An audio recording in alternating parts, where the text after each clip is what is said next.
They're in Price Mart, Jamaica. Kingston off Valentine Garden Drive. Flew all the way to Jamaica to do these lovely delivery and retail videos for you. This morning we're doing a retail video telling you how expensive the cost of living is to have children. We have here the 168 pack, size 3 diaper, 10G. This is almost 70 US dollars.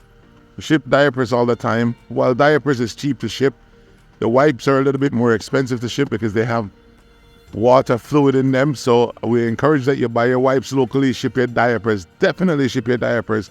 Because what you're doing is paying someone to ship it here, paying them to store it and warehouse it, and then paying the premium for it. If you have a box of diaper that you ever want to ship, let us know. Reach out to us. We will tell you what it costs to ship it. Huggies is a good brand. You know, it's very expensive to have children in it.